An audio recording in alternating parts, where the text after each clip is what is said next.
तो आज की इस वीडियो में हम छत्तीसगढ़ के डिस्ट्रिक्ट मैप को समझने वाले हैं। जैसा कि आपको पता है कि 2022 में 23 में छत्तीसगढ़ में नए ज़िले बने हैं, जिसकी वजह से छत्तीसगढ़ के टोटल ज़िलों की जो संख्या है वो 33 हो गई है और उसके 5 संभाग हैं। तो आज हम उस नक्शे को समझने वाले हैं, उनके ज़िलों की विशेषताएं देखेंगे, जैसे कि राष्ट्रीय उद्यान कौन कौन से हैं, जो औद्योगिक क्षेत्र है वो कौन कौन से ज़िलों में है, क्यों फैला हुआ है, क्यों इंपॉर्टेंट है। ये सारी चीज़ें आज हम इस वीडियो के अंदर कवर करने वाले हैं। तो आप ये वीडियो देखिए और मैं मिलता हूं आपसे वीडियो के एंड में। दोस्तों, अगर हम छत्तीसगढ़ की बात कर रहे हैं तो एक बात जान लो कि छत्तीसगढ़ में धान की पैदावार बहुत आसानी से हो जाती है। इसीलिए छत्तीसगढ़ को धान का कटोरा भी कहा जाता है। जैसे पूरा इंडिया है, इंडिया के अंदर आंध्र प्रदेश में चावल बहुत ज़्यादा पैदा होता है, आपको पता है। इसके अलावा राजस्थान और पंजाब में गेहूँ बहुत ज़्यादा पैदा होता है। इसी तरीके से छत्तीसगढ़ में धान की पैदावार भी बहुत ज़्यादा होती है। इसी वजह से छत्तीसगढ़ को धान का कटोरा कहा जाता है। धान उत्पादन में छत्तीसगढ़ राज्य सबसे अग्रणी है, सबसे आगे है। इस राज्य को धान का कटोरा कहना किसानों के लिए एक सम्मान का विषय है, क्योंकि इससे पता चलता है कि कितनी मेहनत करके वहां के किसानों ने धान का इतना उत्पादन किया कि राज्य जो है, यानी छत्तीसगढ़ राज्य जो है, वो खाद्यान्न में आत्मनिर्भर बन गया। देखिए, ये बहुत बड़ी बात है कि कोई राज्य किसी एक फसल के अंदर इतना आगे बढ़ जाए कि वो खाद्यान्न में आत्मनिर्भर बन जाए। ये बहुत बड़ी चीज़ है। तो इसीलिए ये एक सम्मान की बात है वहाँ के किसानों के लिए। इस नाम के अलावा छत्तीसगढ़ को झीलों की भूमि के नाम से भी जाना जाता है। यहाँ पर बहुत सी खूबसूरत झीलें हैं, जैसे कि शिवनाथ झील, खरसिया झील, अंबिकापुर झील, इसी तरीके से और भी झीलें हैं। तो इसे झीलों की भूमि भी कहा जाता है। इसके अलावा एक नाम और है वनों का राज्य। वनों का राज्य भी अगर नाम आ जाए आपके सामने तो आपके दिमाग में छत्तीसगढ़ की तस्वीर आनी चाहिए, क्योंकि यहाँ पे वन बहुत शामिल है। मैं आपको बता दूं कि जब ब्रिटिश शासन चल रहा था भारत के अंदर, तो 19वीं सदी में छत्तीसगढ़ को मध्य प्रदेश प्रांत में शामिल कर लिया गया था। मध्य प्रदेश प्रांत जो है उस समय बहुत बड़ा प्रांत था, छत्तीसगढ़ उसके अंदर पूरा शामिल था।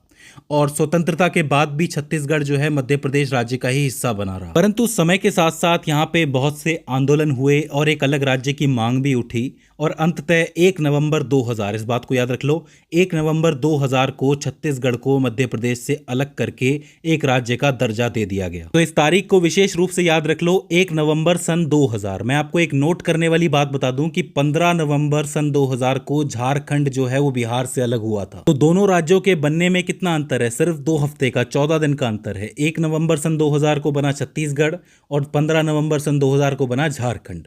तो ये बात आपको याद रखनी है। अब देखिए, बात कर लेते हैं सीमाओं की कि छत्तीसगढ़ की सीमा कौन कौन से राज्यों से लगती है। तो मैं आपको बता दूं कि छत्तीसगढ़ की सीमा भारत के 7 राज्यों से लगती है। क्योंकि छत्तीसगढ़ थोड़ा सा बीच में आ जाता है, मध्य प्रदेश के पास आ जाता है, तो उत्तर दिशा में ये उत्तर प्रदेश से लगता है, दक्षिण में महाराष्ट्र, तेलंगाना और आंध्र प्रदेश से लगता है, पूर्व में झारखंड और उड़ीसा के साथ ये अपनी सीमा शेयर करता है, और पश्चिम में मध्य प्रदेश के साथ। तो टोटल 7 जिले हो जाते हैं: उत्तर प्रदेश, महाराष्ट्र, तेलंगाना, आंध्र प्रदेश, झारखंड, उड़ीसा और मध्य प्रदेश। इसको याद रख लेना। अब अगर हम बात करें जिलों की, तो देखो, वर्तमान में छत्तीसगढ़ राज्य में कुल 33 जिले हैं। इस बात को समझो, क्योंकि पहले 28 थे, उससे पहले 27 थे। अभी हाल ही में बहुत सारे ज़िले बने हैं 2022 के अंदर, 2023 के अंदर। इसीलिए जो वर्तमान में संख्या है वो टोटल 33 है। इन 33 जिलों को 5 डिविजन्स के अंदर बांटा गया है, यानी कि 5 संभागों के अंदर बांटा गया है। सबसे पहले जो डिवीजन आता है वो है सरगुजा डिवीजन, जिसके अंदर 6 जिले हैं। आपको ये ऊपर वाला हिस्सा नजर आएगा, ये सरगुजा संभाग है।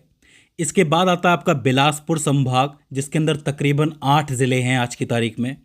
इसके बाद आपको यहाँ पे दिखेगा दुर्ग संभाग, जिसके अंदर तकरीबन 7 ज़िले हैं।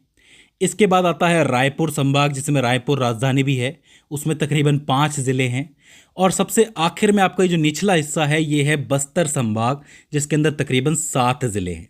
तो सरगुजा संभाग, बिलासपुर, दुर्ग, रायपुर और बस्तर। फिर से याद कर लो, सबसे ऊपर सरगुजा, फिर यहाँ पे बीच में बिलासपुर, फिर दुर्ग संभाग, फिर रायपुर, यहाँ पे 2 बटे हुए हैं, दुर्ग और रायपुर, और सबसे नीचे आता है आपका बस्तर संभाग। अब यहाँ हम संभागों की, यानी कि डिविजन्स की मदद से जिलों को याद कर सकते हैं। सबसे पहले हम सरगुजा डिवीजन की, सरगुजा संभाग की बात कर लेते हैं, जो सबसे ऊपर है।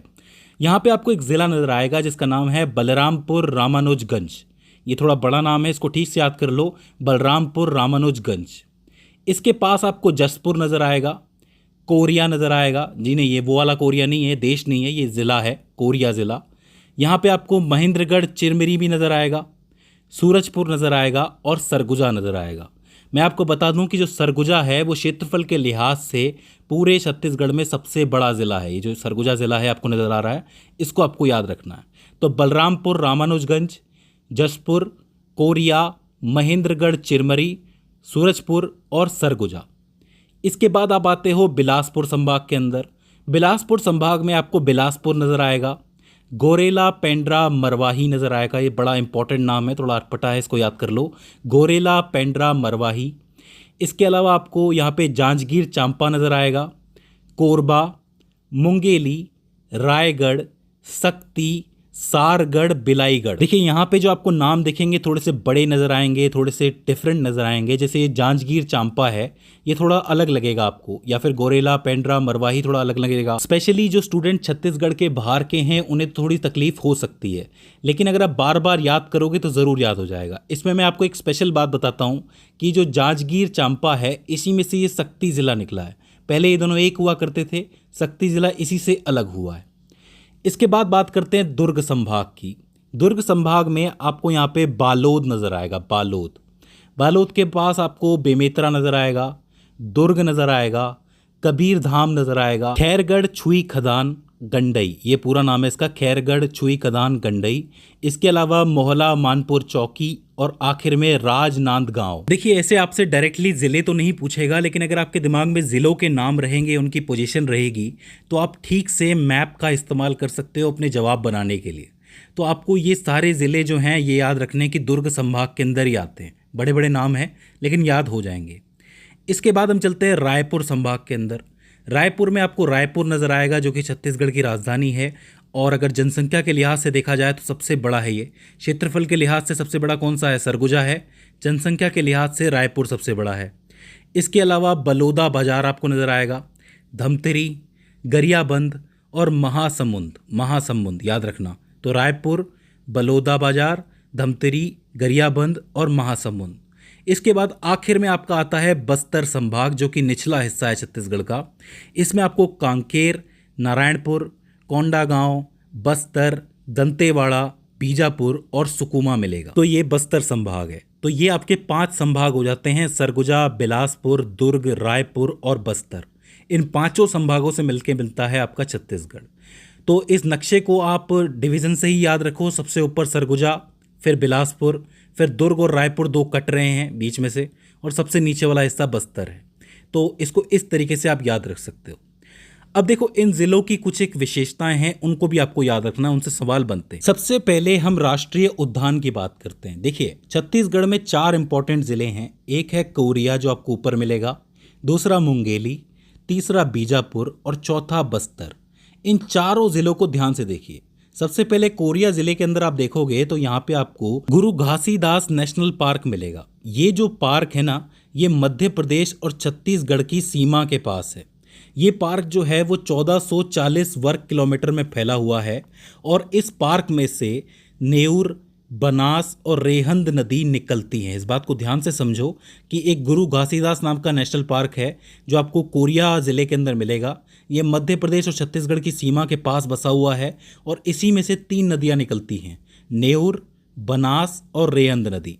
इसके अलावा इस पार्क के अंदर आपको बाघ, तेंदुआ, भालू, हिरन और पक्षियों की कुछ एक प्रजातियाँ मिलेंगी जो कि लुप्त होने की कगार पे हैं।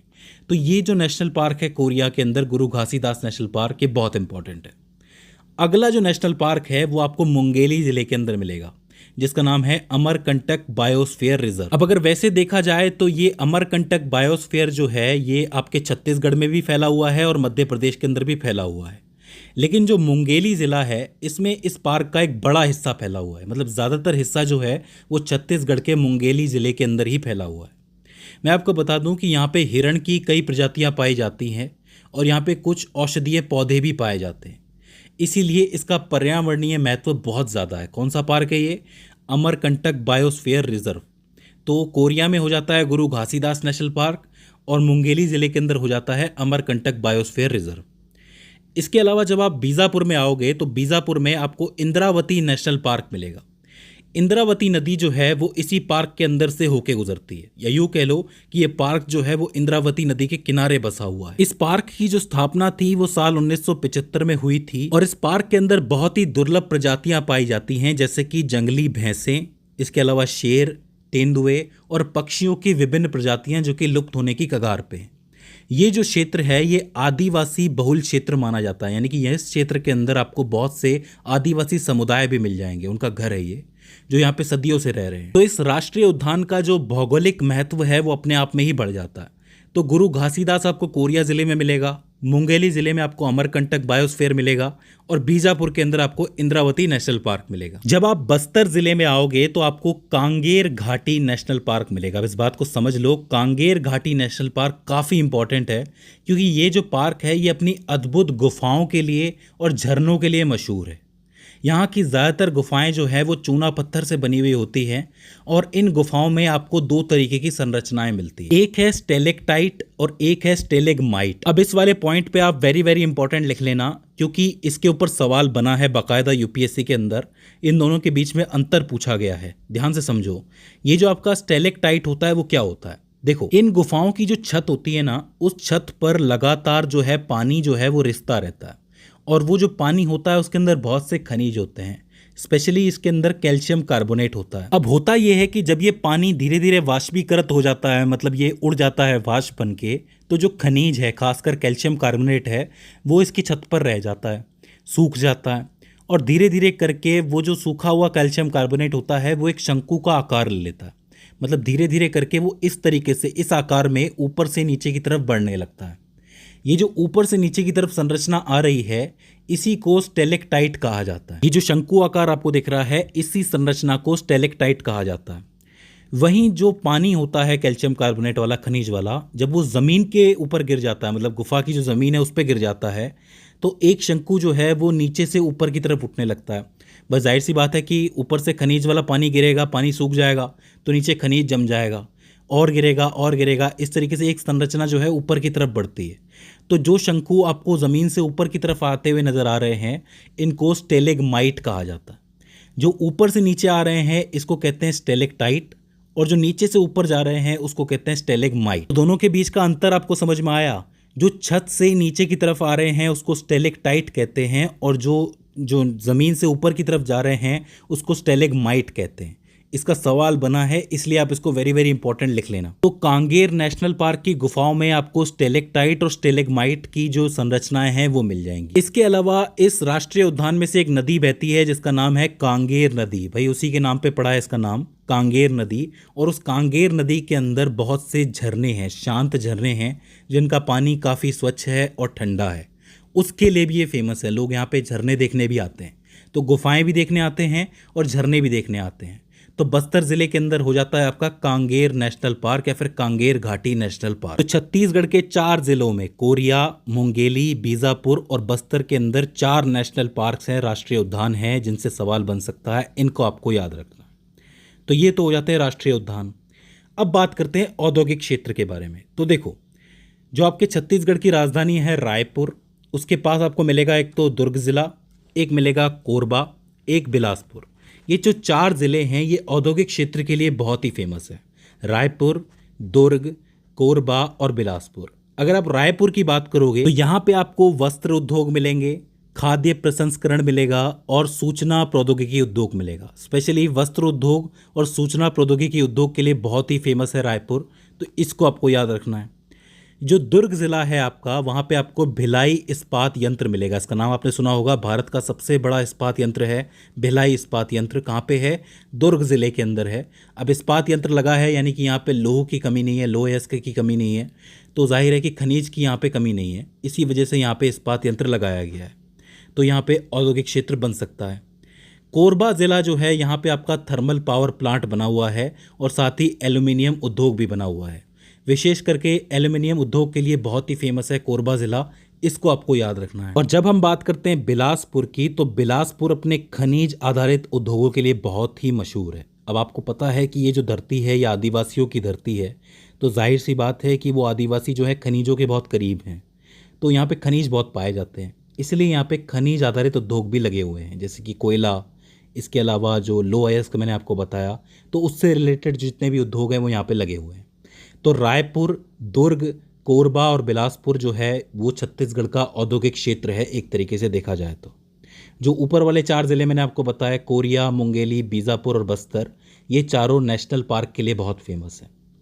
अब हम बात करते हैं नक्सल प्रभावित क्षेत्रों के बारे में। देखो, अगर आप छत्तीसगढ़ का निचला हिस्सा देखोगे, जैसे कि बीजापुर, दंतेवाड़ा, सुकमा, कोंडागांव, नारायणपुर, जगदलपुर और कांकेर, ये जितने भी ज़िले आपको नज़र आ रहे हैं ये स्पेशली एक नाम से जाने जाते हैं जिसका नाम है रेड कॉरिडोर। रेड कॉरिडोर का मतलब ये होता है कि एक ऐसा एरिया जो कि नक्सलवाद से बहुत ज़्यादा प्रभावित है। अगर इसमें भी आप विशेष रूप से जगदलपुर, कांकेर, सुकमा और दंतेवाड़ा की बात करोगे तो इस पूरे एरिया को बस्तर क्षेत्र के नाम से जाना जाता है। वैसे मुझे पता है कि बस्तर एक अलग ज़िला है, लेकिन ये जो पूरे चारों ज़िले हैं ये बस्तर क्षेत्र के नाम से बहुत फेमस हैं। और ये जो पूरे क्षेत्र हैं, जो पूरे ज़िले हैं, ये नक्सलवाद से सबसे ज़्यादा प्रभावित है और इसीलिए इस क्षेत्र को विशेष करके रेड कॉरिडोर कहा जाता है। अब इसमें एक बात आपको याद रखनी है कि कुछ लोग इसको दंडकारण्य पठार भी कहते हैं, क्योंकि आपको पता है कि छत्तीसगढ़ का जो निचला भाग है ये दंडकारण्य पठार का ही हिस्सा है, इसलिए इसको दंडकारण्य भी कहा जाता है। अब देखो, यहाँ पे हर कोई ये तो कह देता है कि ये जो ज़िले हैं ये नक्सलवाद से प्रभावित हैं, लेकिन सवाल ये उठता है कि नक्सलवाद यहाँ पे फैला क्यों हुआ है। तो देखो, इसके कुछ एक कारण हैं, जैसे कि सामाजिक असमानता। सामाजिक असमानता किनके साथ हो रही है? ये इलाके आपको पता है कि आदिवासी बहुल इलाके हैं, यहाँ पे बहुत से आदिवासी रहते हैं, जनजातियाँ रहती हैं। ये जो यहाँ पे आदिवासी समुदाय हैं, जनजातियाँ हैं, इनके साथ सामाजिक असमानता बहुत ज़्यादा हुई है और उसी की वजह से इनके अंदर रोष जो है वो व्याप्त हो गया है और इसी वजह से यहाँ पे नक्सलवाद की शुरुआत हुई है। अगर आप बात करोगे शिक्षा और स्वास्थ्य सुविधाओं की, तो उसका भी यहाँ पे बहुत अभाव है। अब जाहिर सी बात है कि शिक्षा नहीं होगी, स्वास्थ्य नहीं होगा, बेसिक सुविधाएं नहीं होंगी, तो फिर काहे की आज़ादी? आज़ादी तो मिली नहीं एक तरीके से, जब सुविधाएं नहीं हैं अपने देश में रह के, तो लोगों के अंदर इस चीज़ का ही गुस्सा है। इसके अलावा कुछ एक ऐसी सरकारी नीतियाँ भी हैं जिनका उल्टा प्रभाव पड़ा है, खास करके आदिवासी समाज के ऊपर, क्योंकि ऐसी नीतियाँ बनाई गई हैं जिससे सरकार को तो फ़ायदा हो जाता है, लेकिन इन आदिवासियों को, इन जनजातियों को कभी कुछ मिला नहीं। इसी वजह से आदिवासी समाज जो है उसके अंदर एक असंतोष है और इस वजह से नक्सलवाद फैला है यहाँ पे। और जो जंगल और खनिज संसाधन है उनका नियंत्रण भी सरकार अपने अंतर्गत लेना चाहती है, जबकि देखा जाए तो जंगलों पे, खनिज संसाधनों पे इन जनजातियों का और आदिवासियों का पहला हक बनता है, तो उस पे नियंत्रण करने के लिए भी नक्सलवाद फैला है। तो इसके कई सारे ऐसे कारण हैं जिनकी वजह से नक्सलवाद की यहाँ पे शुरुआत हुई है और उसकी जड़ें मजबूत हुई है। तो इन कारणों को समझना भी ज़रूरी है।